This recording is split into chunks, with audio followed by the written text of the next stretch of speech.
What does it mean to go to a synagogue because you want to talk to the people, but not because you want to pray there? I was supposed to be a counselor at that camp that summer, and I remember crying on the floor of my friend's room, talking to her, realizing that I can't go back, that it's no longer my space. Theoretically, I could create like the space that has my Jewish politics and my Jewish social life and my Jewish spirituality and everything, but then it's not going to fit very many people. For me, maybe what I'm feeling is I kind of want to be mixing and matching. In some ways, it's much easier to try to refine or reform an institution that exists than to build something completely from scratch. Welcome to Future Tense, a show that puts today's biggest Jewish questions in the hands of the leaders of tomorrow. I'm Sami Jinich. One of my most vivid memories from my gap year in 2021 was during Shabbat in Tzfat, the cradle of the Jewish mystical tradition known as Kabbalah. A few friends and I trekked through town in search of a cave on a hilltop, where we heard young people often gathered for Havdalah. The streets were empty, but the air was full of sound. A symphony of prayer, song, and laughter emanated from within homes. It was magical. We stayed in this cave long past our curfew, singing beautiful songs I'd never heard and feeling a kind of camaraderie and warmth I had rarely encountered before. Now, there was something about the place, the cave's unsettling mystery, the fervor that I admired but didn't quite share, that made it feel like it wasn't fully mine. And yet, I profoundly enjoyed it. See, at 18 years old, I loved being a welcome guest in other people's homes, maybe even more than feeling at home myself. I wanted to get out of my comfort zone and understand what other traditions were like. I knew that I wanted to live Jewishly, but where to move within this community, I hadn't the slightest clue. But now, as I graduate college, I have new priorities. Namely, finding and settling into spaces that feel permanent and complete, aligned with all that is me. It's one thing to feel excitement and joy and to be welcomed in a place. But I learned over the past 4 years that when you fully embrace a community and help contribute to its growth, you receive something greater than any experience. You feel like your sense of being is fulfilled. I felt this as membership chair of my university's Hillel, where encouraging Jewish freshmen to participate made my own commitment to the space more tangible. And when I became frustrated that there were no spaces for nuanced discourse on Israeli democracy and the conflict, I formed a chapter of J Street U. Neither space filled every checkbox of what I sought, even in a simply Jewish context. But for the first time, I wasn't just dropping in or moving through. I was sprouting roots, and I had a real stake in these spaces. So, as I begin navigating the vast, untailored world before me, I want to find spaces that feel mine, but I'm also left with many questions. Will it be enough for a community to only check some boxes and not others? Can I mix and match spaces if none feels perfect? What if I find a space that excites me spiritually, but that holds serious contradictions with values I care about? For example, I love the warmth and openness of Chabad and the way it connects Jews around the world, but I'm uncomfortable with parts of its theology, stances on Israel, the role of women, and relationships with non-Jews. So I could choose to tolerate aspects of a space I dislike in order to partake. I could join and try to change what I don't like, or I could opt out entirely, hoping to one day find the perfect Jewish space. I'd love to get some more perspective before making any conclusions, so I'm happy to be joined by my co-hosts Anna Weiss and Yadid Orlow. Welcome. Hello. It's a pleasure to be here.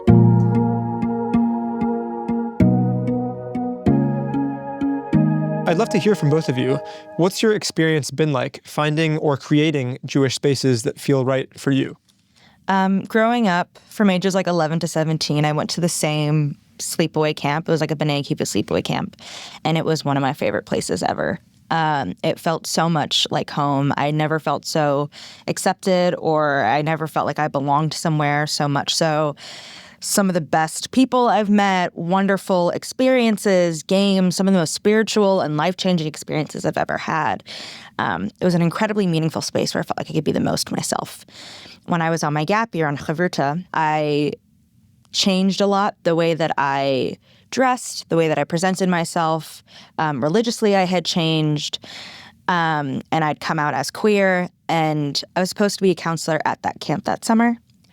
And I remember crying on the floor of my friend's room, talking to her, realizing that I can't go back, that it's no longer my space. It had been my space for years, and I didn't want to taint that for me, and it no longer felt like my space. And so I think ever since that, I've been continuously trying to figure out and find something that feels like my space. That's really fascinating because actually, Anna, like I grew up at the same summer camp, and I remember very distinctly for as long as I can remember that not feeling like my space holistically, and that whether it be religiously or spiritually or interpersonally, there were moments when I actually felt like this wasn't a place I could call home, even if there was as many, if not more moments when I felt like I could. And so I guess I'm wondering back to you, like, was there something distinct about the kind of, not alienness of that space, but difference in your interacting with it that made it no longer feel comfortable? I mean, I had changed a lot as a person. The things that I valued and the way that I wanted to exist in the world kind of no longer aligned with some of the values or even rules that existed at that camp. There are some things, like especially in terms of dress code, that I was like, I as a counselor cannot see myself telling a girl that she has to change her pants because they're too tight. Like it had gotten to a point where it was like, I can't do that. And it doesn't mean I don't understand the value of the camp and don't still deeply appreciate what it gave to me. It just no longer felt like a place that was comfortable. You also kind of talked about the language of home, and I actually want to turn it back to you and talk about, like, what does it mean for something to be your space, or for you to be able to refer to it as, like, this is my space? What do you want to feel? Yeah, I think about the difference between, like, in restaurants, there's obviously restaurants that have great food and that have great service and where, like, you feel like this is good. And then there's the restaurant, I remember very distinctly the restaurant that my family and I went to growing up, this Chinese place. And it wasn't that they had the best chicken. Their chicken was good on good days. It was bad on most days.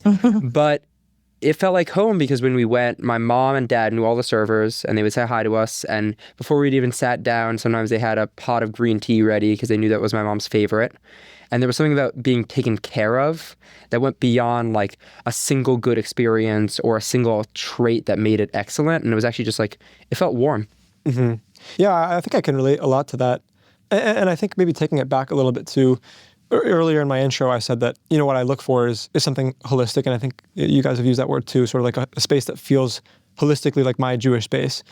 But I think if we're using that sort of metric of a place that feels like you can really be a part of it and you feel homey, as it's sort of an intangible thing, I think it's kind of hard for me to actually picture one space that can encapsulate all of the facets of my Judaism, right, that would fit everything. I mean, you know, theoretically, I could create like the space that has my Jewish politics and my Jewish social life and my Jewish spirituality and everything, but then it's not going to fit very many people.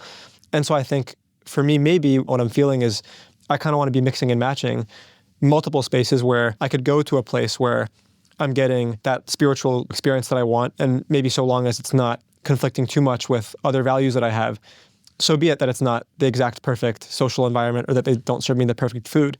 But I think that's more important to me than going to a space where I'm getting great food, but it's not much more than that. I think I used to want that, now not as much. How do you guys think about that? Yeah, I think it has to do with a couple things, which is like, what am I looking for when I'm going into different spaces? And do I feel like I need everything to exist in the same space? And I don't think I do. I think there's a lot of value of having multiple different kinds of spaces. Thinking about, like, at school, I engage with Adama, which is like a Jewish environmentalist sustainability group. Great for activism and for education. It's not a religious space. I ran a group called Complex Conversations with my friend Ari, as I mentioned in a previous episode, where we talked about a wide variety of topics in the realm of Israel-Palestine. And that was a great intellectual space and a space to have conversations where we all had some shared idea of what the space was to look like. We weren't talking about sustainability. We weren't praying together. My mom has been in the same book club for over a decade, and they're all Jewish. And I just went to a Shavuot potluck that was hosted by a member of the club. That's not a religious space. They're not talking about Israel-Palestine necessarily. Like, the different spaces are good for different things. And then you also get bits and pieces of different friends and different people that you get to meet. Yeah, I like that you're describing, you know, tangibly, like, what are the particular, not just types of places, but places that you're finding yourself in. Like, I think when I think about whether I want right now more than anything a social space, a spiritual space, religious space, I do want to have a synagogue when I'm older, but right now what I really want to have is a good Jewish social environment where I can have good conversations and debates with people about Jewish issues, or sort of with a foundation in something Jewish. And I'm looking at, thinking of my dad right now, who with his synagogue does something, I think it's called Scotch and Scriptures, where they talk about Talmud and other sort of Jewish topics over drinks. Drinks don't matter so much, but just that it's like a place for friends to gather and talk about these things.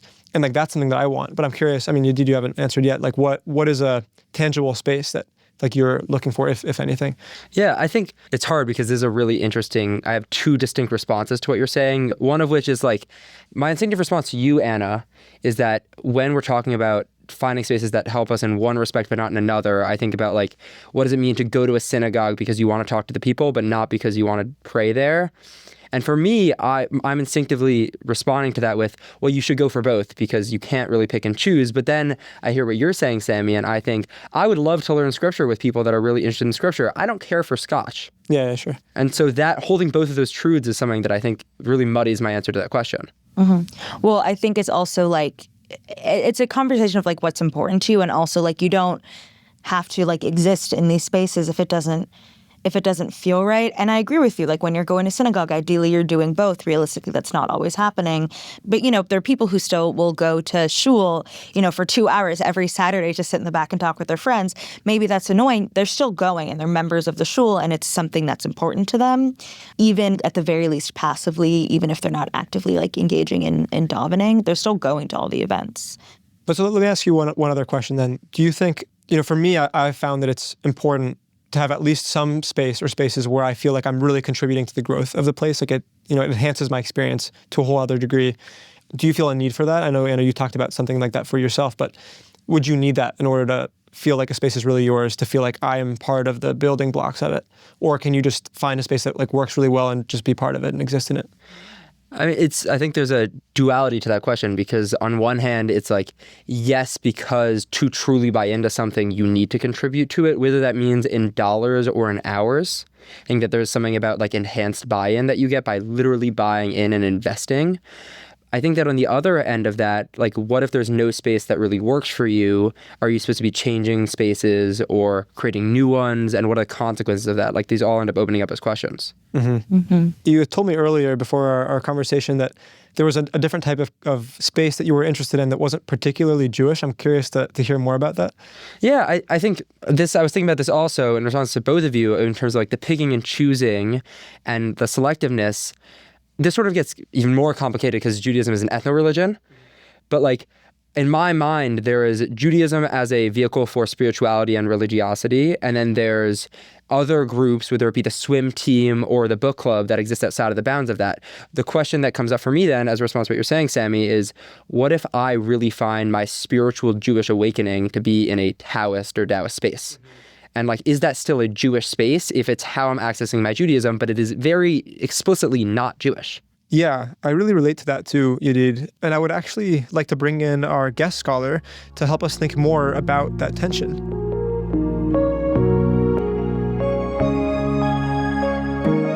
I'm pleased to introduce Deb Barer. Deb is senior faculty at the Shalom Hartman Institute of North America. A scholar of rabbinic literature and Jewish ethics, Deb's work explores how dialogue with classical Jewish sources can open up new perspectives on contemporary questions. Deb also happens to be working with us behind the scenes on all our episodes, so we're super excited to have you finally with us. Thanks, guys. I'll start us off with a question tied to Yadid's last point about, maybe wanting to explore Taoist space as a Jew. And so having grown up around many people who weren't Jewish and in many secular spaces, I think it wasn't always a default for me to choose Jewish spaces, particularly when it's not all about the religion or all about the spirituality. For example, a Jewish book club versus just like any other book club. And obviously I've chosen to be part of Jewish spaces. I'm here now and I do it very frequently. So I know there's something there.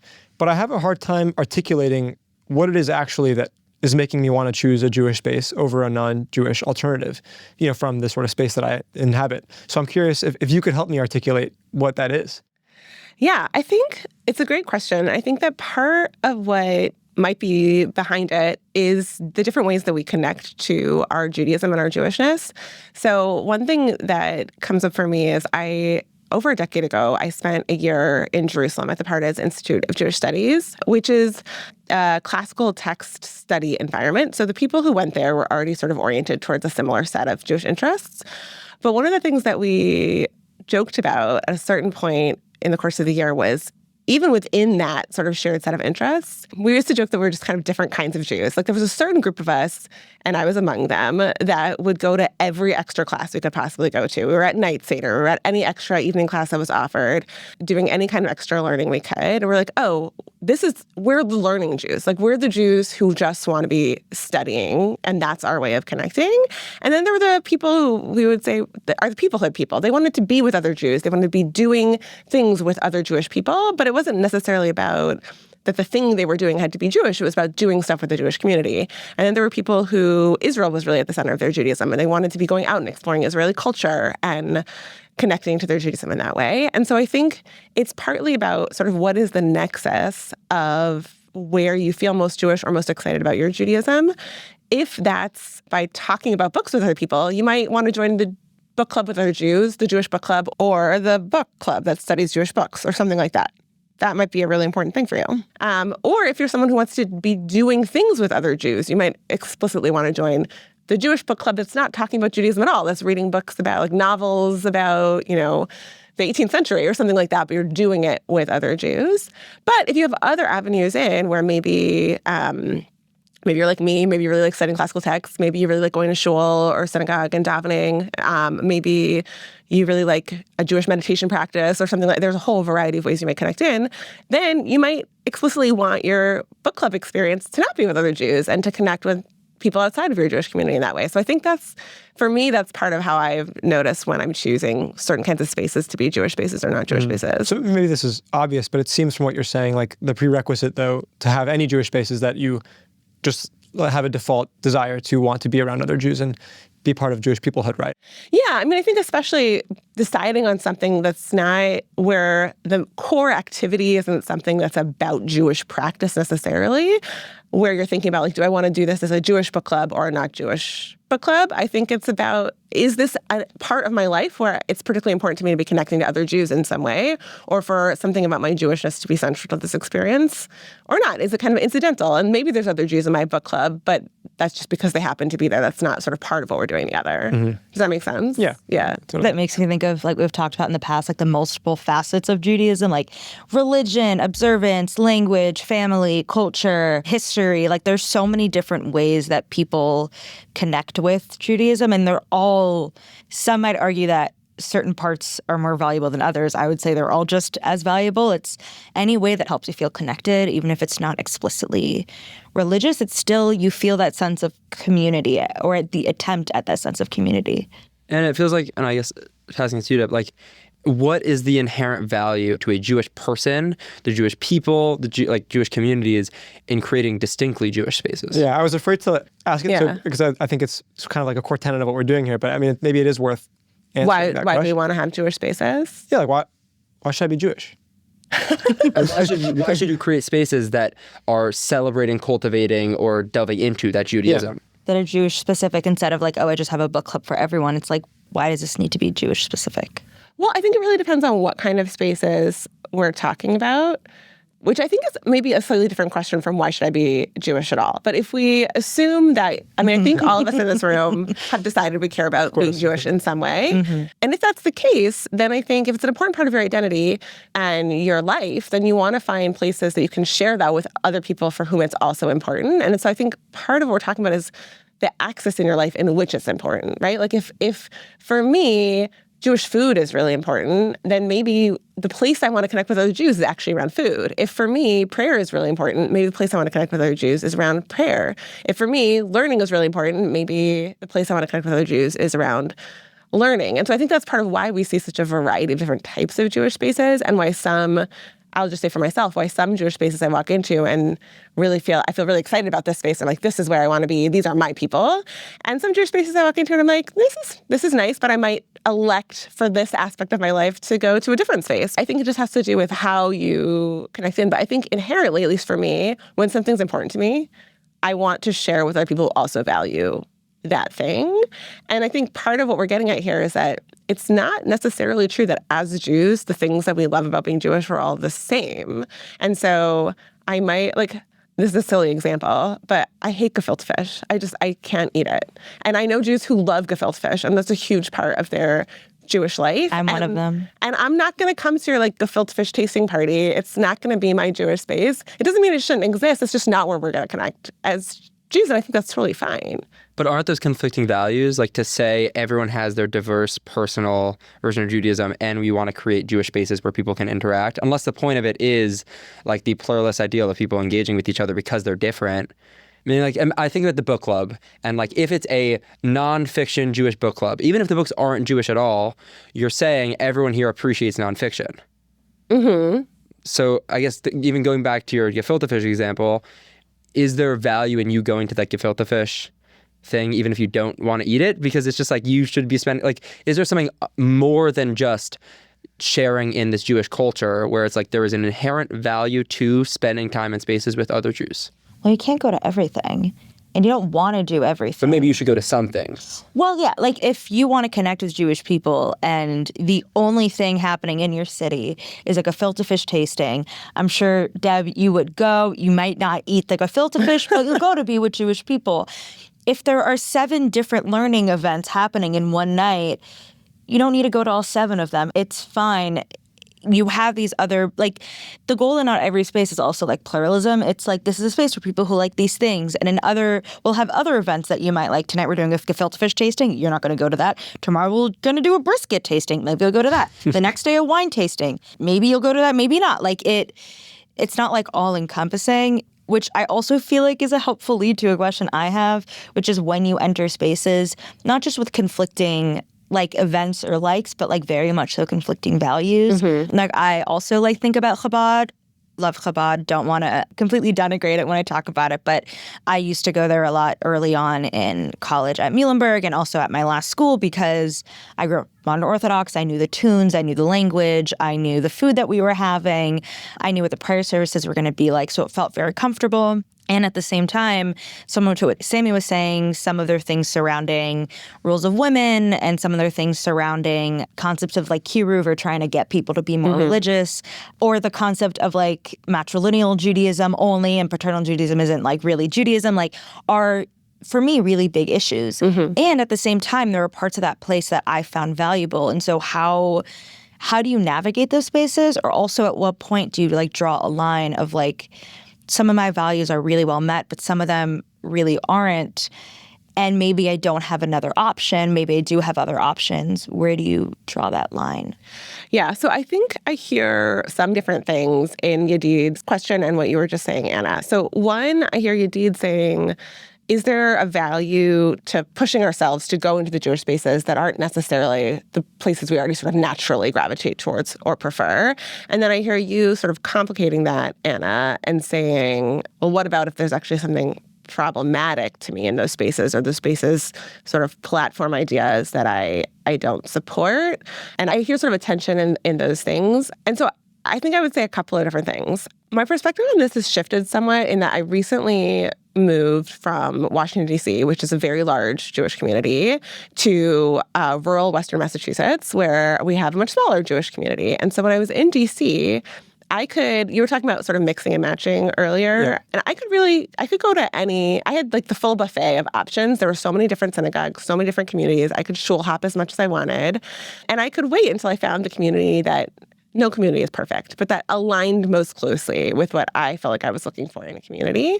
And there was something really wonderful and beautiful about that.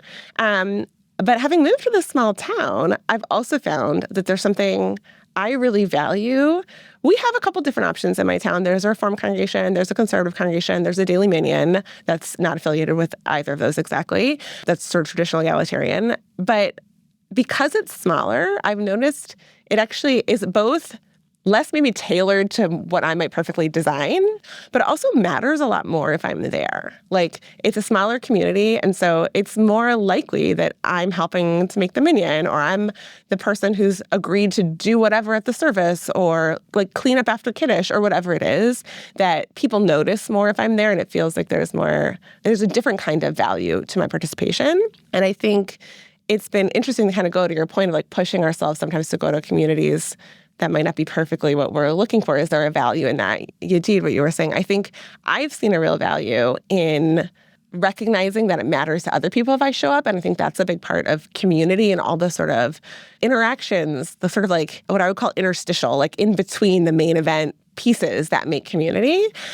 So I think there is a real value to that. And I think that's part of the value of community more broadly. But I think that's different from what you're pointing to, Anna, which is if this community I felt really platformed things that I had a moral objection to in some way, or that I felt didn't accept who I was as a person in some way, or didn't accept my family in some way, I think I could visit those communities. I think it would be really hard for me to make that my home community, because I think being involved in a community to some degree is investing in the life of that community and wanting to say, like, this is something I want to see in the world.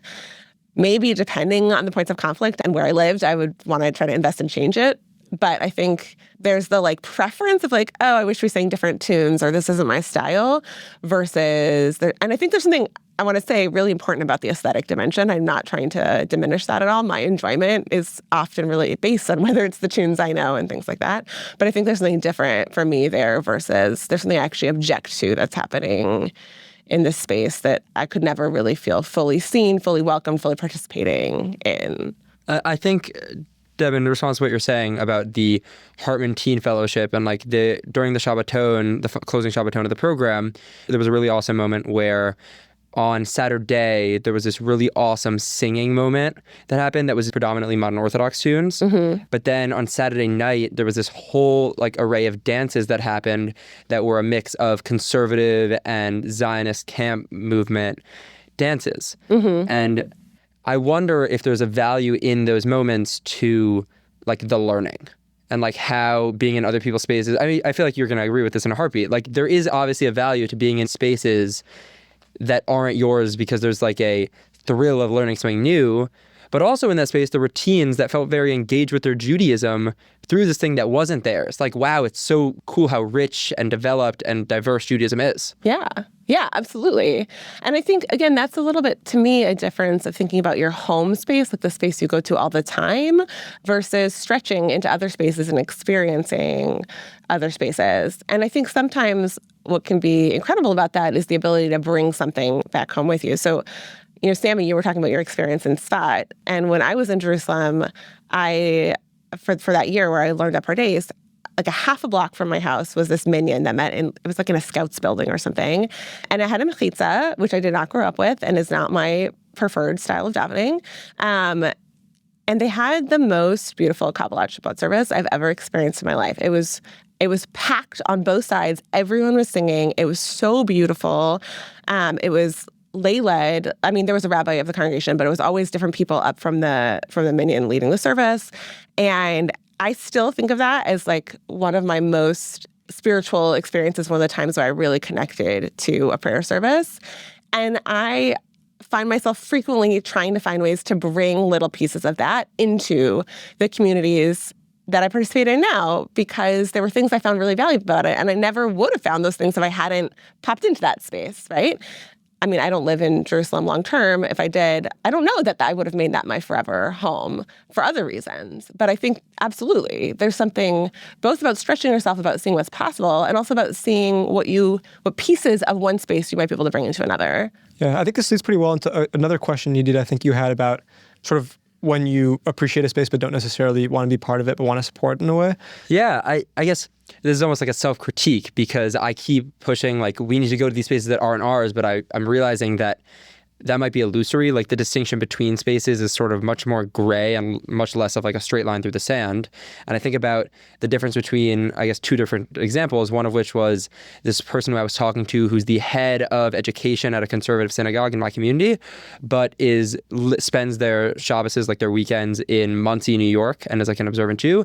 And on the other end of the pendulum, there's the people that pretty consistently donate to Chabad because they really love the work that they do, even though they might not have stepped into a synagogue in a year. And like, I wonder, is there actually a difference between these spaces? And moreover, I guess going beyond what does it mean as a value for me as someone to go into a space that isn't mine, what does it mean for us to blur the lines between spaces holistically?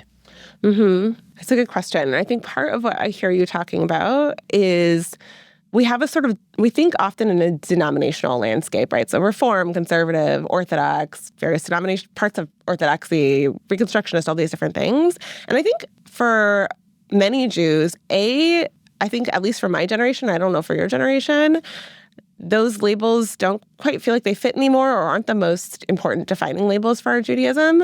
I don't know if that feels true to the three of you. But also, I think many people move between denominational spaces, for sure. They go to this school, but they daven at that shul.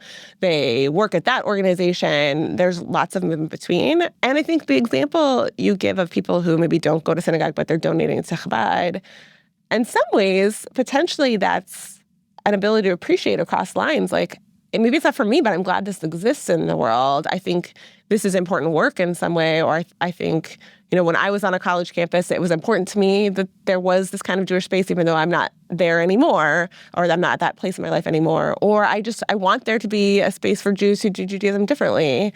And so in some ways, I think there's something really beautiful about that moving across. But I also think it speaks to the ways in which I think there was a time where the synagogue was the institution of American Jewish life. And I'm not sure that is our time anymore. I think we default to thinking about it, but I don't know if those are kinds of the right lines for us to be drawing when we think about Jewish spaces. And I'm actually curious for, Sami, it looks like maybe that surprises you, but I'm curious for you all, like when you think about after college and finding Jewish spaces, do you think about looking for a synagogue or do you think about other kinds of spaces? Yeah, I mean, I think I sort of mentioned this a little bit before, but I do at some point in my life want to find a synagogue that's stable. And I mean, especially I think when I have kids, and my plan is to have kids someday, I don't want to just be like jumping around and mixing and matching for them because they might get confused, although that's maybe a question for another episode. But I think, there's a couple of spaces that I've heard about. I think one's called like Lehr House. Mm-hmm. I don't know much about it, and I'm going to learn more. It's awesome. Yeah. And so I think it's places like this that, as I mentioned, I think it has a mix of a social and intellectual component. That's what interests me most. Like I do like going to services. I don't usually know what it is that I'm praying about, but it's usually meditative for me anyway. But I think you're right. I guess I was surprised to hear you say that synagogues maybe aren't that central institution anymore. I don't know if I feel that way when I'm around adults, but it certainly feels that way for me personally. And Hillel was like the base of my Jewish life when I was at Duke, but it wasn't really the services that were the central part. If anything, I tended to show up for the Shabbat services in the last 5 minutes most weeks because I liked the part where we summarized everything and did a couple last prayers. But yeah, I mean, I definitely am looking for, I think, more spaces that are, again, social, intellectual, academic. That's so interesting because now I'm also thinking about, like, for me, the synagogues that exist are important. For me, also, like, activism, concept of tikkun olam is a huge part of Judaism. Also, being queer is a huge part of my identity, and queer Jewish spaces very much exist. And I was just thinking, like, maybe when I'm an adult and I start figuring it out, like how you visit colleges to see what you like, like maybe I should go to different cities and start looking at different synagogues and also see, like, what are the people engaged in there? Because I don't think, and same here, like, I go to Hill every week. I go to services on the high holidays. And a lot of times, like at home, the synagogue that I went to every week for years, and then we kind of fell off. But I always went for high holidays. But it was still important that existed, even though it was my main connection to Judaism. But a big part of it was through Hillel, and through that synagogue, I learned about other organizations, and I learned about other kinds of people. And so it does feel like a helpful central place to find those outside spaces. And it's not enough of a space for it to be like, well, I like the synagogue, but if there's nothing else happening in this area, that's not going to work for me. And I'm wondering in response to that, if you're not like contributing to that community and if you're not going consistently and it suddenly doesn't exist, like I know we were talking earlier about how like not every space feels like it fulfills all of these different things.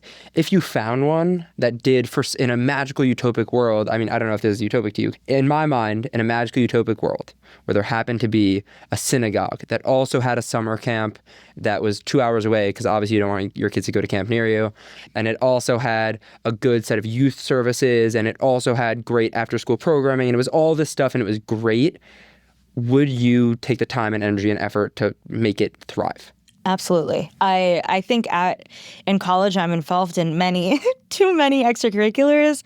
A lot of them keep running because I'm putting in that work. Some of them exist because I'm there. Some of them keep moving and are changing and getting better because I'm saying this isn't working and we need to shift. Sometimes I do things I don't want to do, but I know it's important because I'm part of the community, similar to what you were talking about, Deb, where you live. Like, if I lived in a space and there was only a synagogue and it wasn't my favorite, but they relied on me to make a minyan, it would be annoying, but I would be there. Because right, it's like if you have 100 people part of a group, but nobody's willing to lead, what are you actually doing there? And you can't be mad the space doesn't exist when you're not willing to contribute to its existence. At certain places like my synagogue at home, as hundreds of members, the Hillel at my school, thankfully, is like very, very lively and active, and people are going to services. They don't need me. But there were some times like on Chavruta when we would want a minyan for random mincha that not everyone wanted to do, that I would help be a part of and I would help facilitate, because I recognize the importance of contributing to this community, and it's not going to exist if I don't step up and do something, even if I don't want to do all of it. And I think I find it very frustrating when people continuously complain about spaces not existing or spaces being difficult, but don't do anything to either find another space or make it better. Don't complain about a problem if you're not going to try to make a solution. I'm a big believer in that. Thinking about that, I think about the distinction between producers and consumers. And actually, like passing this to you, Deb, I remembered meeting this guy who worked at a Hillel at a university in Texas. And he was explaining to me how he has like 4 kids that come a week, maximum. Not 4 sometimes, not 4 and there's sometimes 40. Just like there's 4 kids and they constantly show up. And I wonder if there's communities in America and in the world, though really focusing on America for the sake of our shared experiences, where there's whole communities of people interested in creating distinct spaces that are confused why it doesn't exist because no one has stepped up to create them. Yeah, I mean, I'm sure. I think it's really hard to create something. And I think often there's a shared desire for something, but in some ways it's much easier to try to refine or reform an institution that exists than to build something completely from scratch. And I've definitely been a part of communities who have tried to build things from scratch. And it could be really challenging to figure out like all the different pieces of how you do that and different people's roles and investments.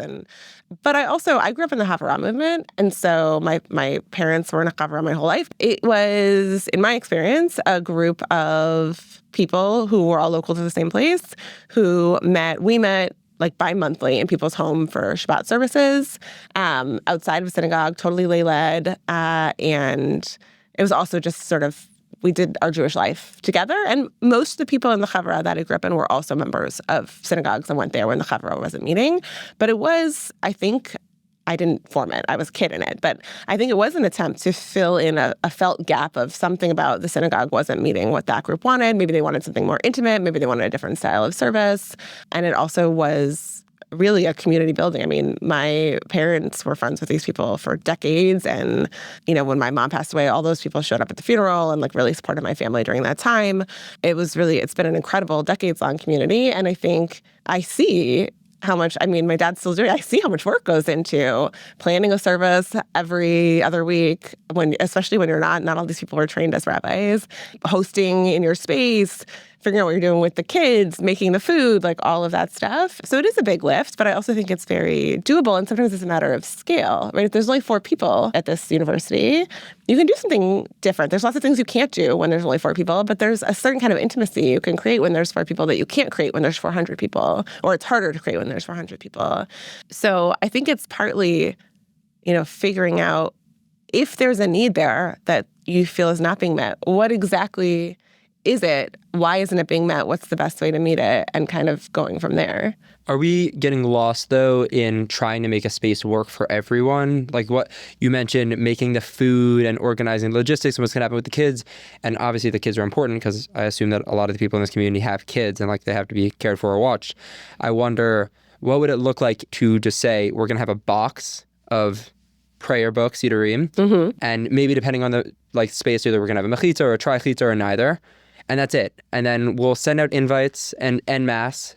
And we don't have to make it a space where there's delicious food. And we don't have to make it a space where the singing is perfect because it's just about getting people in the room. And as we grow, then we can nitpick.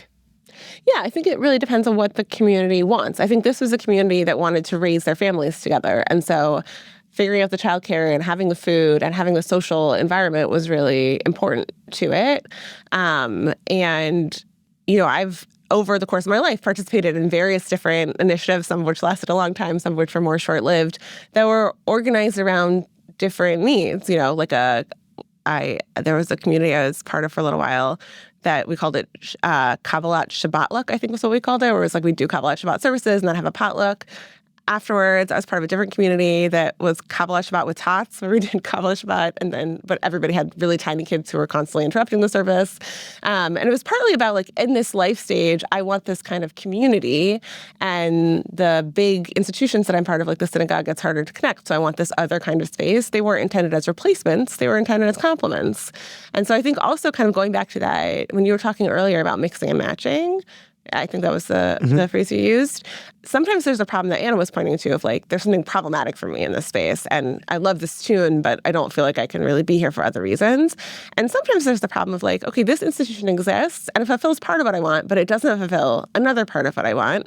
And so I'm going to go to a different institution for that piece of my Jewish life, or I'm going to build something on a small scale that is maybe more social or maybe some other piece to be able to mix and match in the way that I want to. So build the complement that I need. Yeah, that makes a lot of sense. I was just going to say one final point. Like, the work that we've put into this podcast is also part of, like, it wouldn't exist if the four of us and the other people working on it weren't putting in that time and energy. We didn't just show up to start talking, like, we all had to buy in.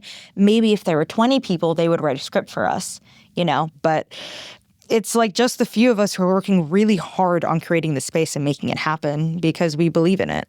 Yeah, this is one version of your space. Yeah. Preach. I think this is a great place to wrap up, but I want to thank Deb again for joining us and for just helping us out with the whole series. So happy to be in conversation with you. Thank you. Thanks, guys. Thanks for listening to our show, and special thanks to our guest, Deb Barer. Future Tense is produced by me, Tessa Zitter, and our executive producer is Maytal Friedman. Our faculty advisor is Deb Barer, and our production assistant is Anna Light. This show is edited by Ben Azevedo at Bear Cave Audio and features theme music by Gabe Scherzer. Transcripts of our show are now available on our website, typically a week after an episode airs. We'd like to hear from you about the show. If you have comments on this episode or have ideas for future episodes or seasons, please write to us at futuretense@shalomhartman.org. To keep up with Future Tense and the Shalom Hartman Institute, follow us on Instagram, Facebook, and YouTube at Shalom Hartman Institute. For more ideas from the Shalom Hartman Institute about what's unfolding right now, sign up for our newsletter in the show notes and subscribe to this podcast everywhere podcasts are available. See you next time, and thanks for listening.